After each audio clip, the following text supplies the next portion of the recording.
Welcome to today's webinar, The Global Supply Chain Challenges of the Current Pandemic, the Future of PPE Procurement.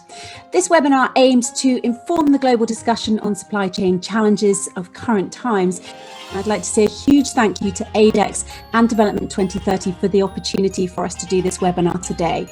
I'm Claire Forestier, I'm your host today, but we're joined by 5 panellists who are in the supply chain, all with different experiences. Why did you want to have this webinar though? What was the key driver behind organising this? The immediate observation was the lack of clarity in the industry, the confusion, the frustration with the government's inability to procure something very simple. There is no question about it that the industry was caught off guard. It's the Wild West out there. I'm using American vernacular, like he talked about cowboys. There's so many new layers and people that aren't experienced in healthcare in the supply chain that it's made it really difficult.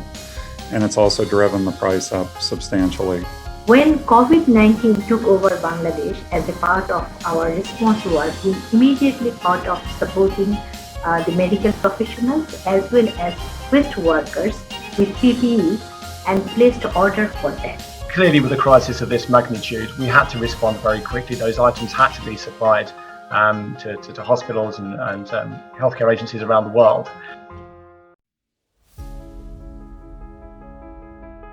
PPE became the hottest product on the planet.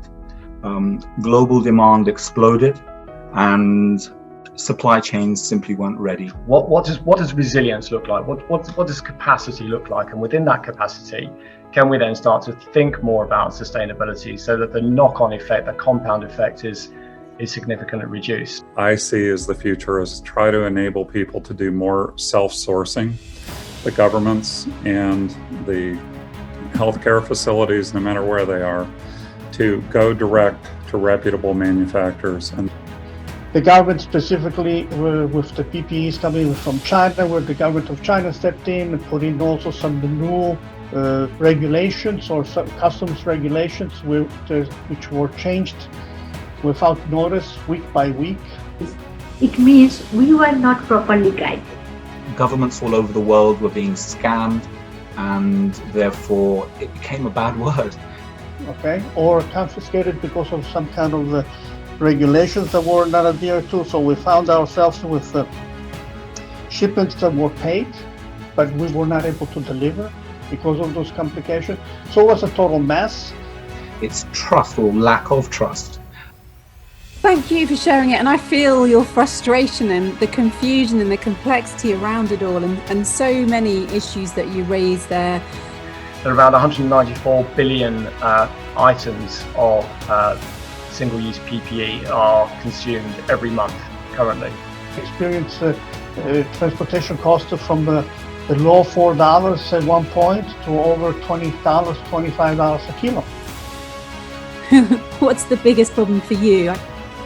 We struggled severely due to knowledge gap and lack of experience to process work orders with the vendors, which vendor to choose, and the basis of what will we choose them to vendors. You know, it's just that knowledge gap, and then the kind of no consistency in the advice that you got from vendors, and yeah. The whole area of bankability and compliance. The real challenge here is how do we address kind of responsible procurement, and within that context of responsible procurement, how do we think about resilience? It doesn't take a rocket scientist to work out, frankly, the impact of that if it's not discarded off properly. So that's one of the major concerns.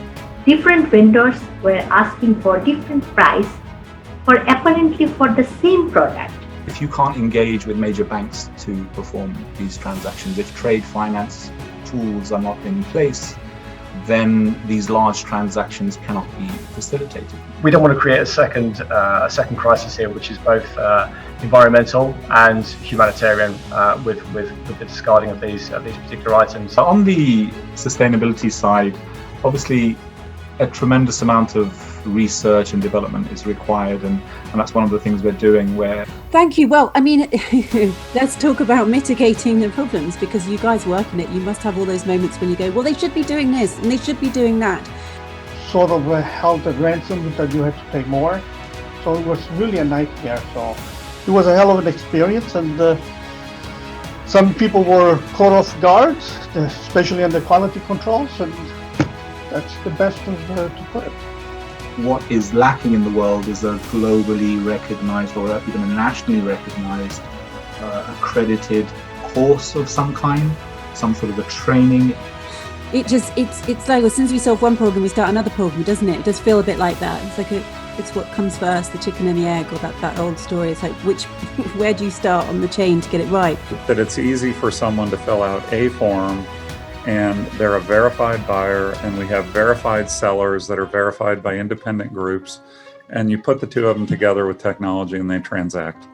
Itching to get onto this particular Are you? subject. Great. Yeah, I really am. Yeah, so because Moving across the world and inflating and going up and down all over the world, it's a moving target. Giorgio, I love Yeah. it. Thank you. Well, the KN95 versus the N95, they're masks, they're not gloves. Oh, masks, not gloves. Yeah. So what do I know? And